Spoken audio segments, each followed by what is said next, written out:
पहले पद्मावत और अब गंगूबाई काठियावाड़ी। संजय लीला भंसाली की फिल्मों को लेकर विवाद ना हो, ऐसा कभी हो ही नहीं सकता। गंगूबाई काठियावाड़ी का टीजर हाल ही में सामने आया और इस फिल्म में आलिया गंगूबाई का रोल निभाती हुई नजर आ रही है। लेकिन टीजर के रिलीज होते ही कमाठीपुरा के लोगों ने इस फिल्म के विरोध में मुंबई में प्रदर्शन करना शुरू कर दिया था। बता दें कि कमाठीपुरा मुंबई का रेड लाइट एरिया है, लेकिन अब वहां के युवा इस जगह की छवि बदलने की कोशिश कर रहे हैं और उनका मानना है कि इस फिल्म में उनकी जगह को गलत दिखाया जा रहा है। अब ये विवाद क्या मोड़ लेगा ये तो वक्त ही बताएगा, लेकिन आज हम आपको बताने जा रहे हैं गंगूबाई काठियावाड़ी के बारे में, जिनके जीवन के ऊपर ये फिल्म निर्धारित है। भंसाली लेखक एस हुसैन जैदी की film mafia queens of Mumbai के आधार पर इस फिल्म को बना रहे हैं। किताब के मुताबिक गुजरात की रहने वाली गंगूबाई का असली नाम गंगा हरिजीवन दास था। गंगा का जन्म गुजरात के अच्छे और इज्जतदार घर में हुआ था और उनके परिवार वाले उन्हें पढ़ाना लिखाना चाहते थे, लेकिन गंगा के मन में बॉलीवुड पर राज करना था और वह हीरोइन बनने बॉम्बे जाना चाहती थी। कॉलेज के दिनों में महज 16 साल की उम्र में ही गंगा को रमनीक लाल से प्यार हो गया था, जो कि उनके पिता के बिजनेस में नौकरी किया करते थे। परिवार वाले इस प्यार के खिलाफ थे, लेकिन कहते हैं ना कि प्यार अंधा होता है, और इसकी झलक इन दोनों की कहानी में भी देखने को मिलती है। जब घर वालों ने उनके रिश्ते को नहीं अपनाया तो वो दोनों घर से भागकर मुंबई आ गए और वहीं पर शादी भी कर ली। गंगा को लगा कि वो अब अपने प्रेमी के साथ मुंबई में रहेगी और अपने बचपन का अभिनेत्री बनने का सपना भी पूरा करेगी, लेकिन रमनीक लाल धोखेबाज निकला। मुंबई में कुछ दिन साथ गुजारने के बाद रमनीक ने गंगा से कहा, जब तक मैं हमारे रहने की जगह नहीं ढूंढ लेता तुम मेरी मौसी के पास रुको। गंगा रमनीक की बात मानकर मौसी के साथ टैक्सी में बैठकर चली गई, लेकिन गंगा ये नहीं जानती थी कि उसके उस पति ने गंगा को 500 रुपए में बेच दिया है। मौसी गंगा को कमाठीपुरा लेकर पहुंचती है, जो बॉम्बे का मशहूर रेड लाइट एरिया था। गंगा को जब ये सब पता चला तो गंगा बहुत चीखी चिल्लाई, रोई, लेकिन आखिरी में गंगा ने समझौता कर लिया, क्योंकि उन्हें ये पता था कि अब वो काठियावाड़ वापस नहीं जा सकती, क्योंकि अब उन्हें उनके घर वाले नहीं अपनाएंगे। बेइज्जती के डर से गंगा ने विरोध छोड़ दिया और वहीं वैशाल्य में रहना शुरू कर दिया।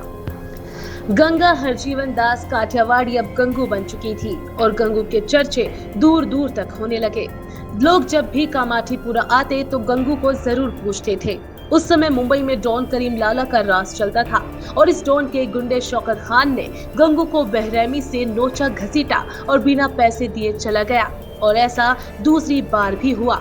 जिसने गंगू को बचाने की कोशिश की, शौकत खान ने उसे बड़ी बेरहमी से ढकेल के घायल कर दिया। एक बार गंगू की इतनी बुरी हालत हो गई कि उन्हें अस्पताल में भर्ती करवाना पड़ा। इसी की शिकायत लेकर गंगू पहुंच गई करीम लाला के पास। पूरी कहानी सुनने के बाद करीम लाला ने कहा कि ठीक है, जब अगली बार वो आए तो मुझे बताना, मैं तुम्हें उसे सुरक्षा दूंगा। यह पहली बार था जब घर से निकलने के बाद कोई मर्द उसे नोचने खरोचने के बजाय मदद की बात कर रहा था। इसलिए गंगू ने करीम को राखी बांधी और बोली, आज से आप मेरे राखी भाई हो। कुछ दिन बाद ही शौकत खान गंगूबाई के कोठे पर दोबारा आया तो करीम ने उसकी खूब पिटाई की और खुलेआम गंगूबाई को मुंह बोली बहन बना लिया। इस घटना के बाद गंगूबाई का सिक्का चलने लगा। इसके बाद बड़े बड़े गैंगस्टर हो या माफिया या फिर कोई डॉन, बिना गंगूबाई की इजाजत के उस वैशाल्य में कोई कदम नहीं रख सकता था। अपनी इस ताकत का इस्तेमाल गंगू ने वर्करों के कल्याण के लिए किया। जो वर्कर वैशाल्य छोड़कर जाना चाहती थी, गंगूबाई उन्हें रोकती नहीं थी, बल्कि उनकी मदद करती थी। उन्होंने कभी भी किसी को भी जबरन वैशाल्य में रहने को मजबूर नहीं किया। उन्होंने कई अनाथ बच्चों को गोद लिया और उन्हें पढ़ाया लिखाया। जब गंगूबाई काफी मशहूर हो गई थी तो एक बार उनकी मुलाकात उस समय के प्रधानमंत्री पंडित जवाहरलाल नेहरू से हुई। उस वक्त नेहरू ने गंगू को देखकर कहा कि तुम काफी पढ़ी लिखी हो, तो तुम ये सब छोड़कर कुछ और क्यों नहीं करती। इस पर गंगू ने जवाब दिया कि अगर आप मुझसे शादी करेंगे तो मैं सब कुछ छोड़ दूंगी। इस बात को सुनकर जवाहरलाल नेहरू झेप गए और उन्होंने गंगू से मना कर दिया। इस पर गंगू ने जवाब देते हुए कहा कि मैं तो सिर्फ मजाक कर रही थी। गंगूबाई वर्कर्स के अधिकारों हितों के लिए आवाज उठाती थी। गंगूबाई ने मुंबई के आजाद मैदान में वेश्याओं के अधिकार और हित के लिए आवाज उठाई। उस समय बड़े बड़े अखबारों में गंगूबाई का भाषण सुर्खियां बटोरे हुए था।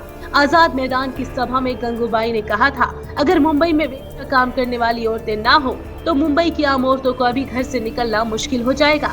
वो भले ही माफिया क्वीन कहलाती थी, लेकिन उन्होंने वेश्यावृत्ति के खिलाफ और वहां की महिलाओं की हालत सुधारने के लिए जो भी कदम उठाए, उन्हें आज भी याद किया जाता है। कमाटीपुरा में उनकी मूर्ति भी लगी है और कमाटीपुरा की वेश्याएं आज भी अपने कमरे में गंगूबाई की तस्वीर लगाती हैं। तो ये थी कहानी लाल बिंदी लगाने वाली गंगा की, जिसने प्यार में धोखा खाया, अपनी किस्मत से समझौता किया, अपने दबादब को कायम किया और रेड लाइट एरिया में काम करने वाली महिलाओं और युवतियों के हक के लिए लड़ते हुए सभी के दिल में एक छवि बनकर बस गई।